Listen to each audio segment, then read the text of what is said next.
Hello and welcome to HDR voice. मैं हूं आपके साथ आपका होस्ट दानिश राजा। जनाब, ताइवान में साल में सिर्फ एक बार नहाने वाली बीवी को उसके शौहर ने तलाक देने का फैसला कर लिया है, जिसके लिए वो अदालत भी जा पहुंचा है। ताइवान के मीडिया के मुताबिक एक शख्स ने अपनी बीवी को सेहत व सफाई की आदत के खिलाफ चलने पर अदालत में तलाक की एक अपील दायर की है, जिसमें उसने कहा कि उसकी बीवी कभी कभार दांत साफ करती है, बाल भी हफ्ते में सिर्फ एक दफ़ा संवारती है और एक साल में सिर्फ एक मर्तबा नहाती है। इस शख्स का नाम जाहिर नहीं किया गया है, ताहम उसकी बीवी का खानदानी नाम लिन बताया जा रहा है।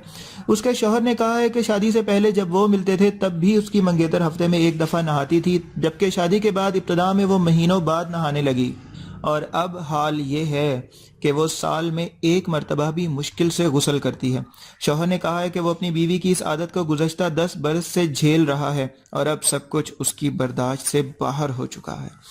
वाज़ेह है कि दोनों मियाँ बीवी इस वक्त बेरोजगार हैं। शौहर ने इल्ज़ाम आयद किया है कि उसकी बीवी के रवैये ने उसकी नौकरी छुड़वाई है और कहा है कि वो अपने बूढ़े बीमार वालिद की खिदमत करे। शौहर ने बताया कि उसे एक बिल्डिंग में सिक्योरिटी गार्ड की नौकरी मिल रही थी, लेकिन इस मुलाजमत को उसकी बीवी ने हकीर कहकर इनकार कर दिया था। अब हाल ये है कि बीवी की वालदा इन दोनों का खर्च उठा रही हैं और वो बहुत नाकाफी है।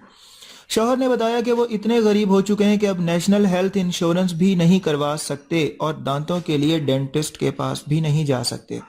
दूसरी जानिब खातून ने तलाक की मुखालफत करते हुए कहा कि इसका खावंद झूठ बोल रहा है और बीवी होने के बावजूद वो इसके साथ बच्चों की तरह बर्ताव करता है और बाहर फ़ोन भी नहीं करने देता, जबकि वो अपनी वालदा से रकम लेने की शदीद मुखालिफ है। दोनों का मौक़िफ़ सामने आने के बाद अदालत के जज ने शौहर की तायीद करते हुए तलाक का हुक्म जारी कर दिया, लेकिन अब खातून ने इसके खिलाफ अपील दायर कर दी है। जनाब, कहते हैं कि जब दिल ही राज़ी ना हो तो फिर क्या रहना। बहरहाल जी, तलाक भी अच्छी चीज़ नहीं है, मिलजुल कर रहना चाहिए, औरत को नहा ज़रूर लेना चाहिए। हमारे साथ रहिएगा, HDR वॉइस को ज़रूर सब्सक्राइब कर लीजिएगा। अपना बहुत ढेर सारा ख्याल रखिएगा। Take care, bye bye.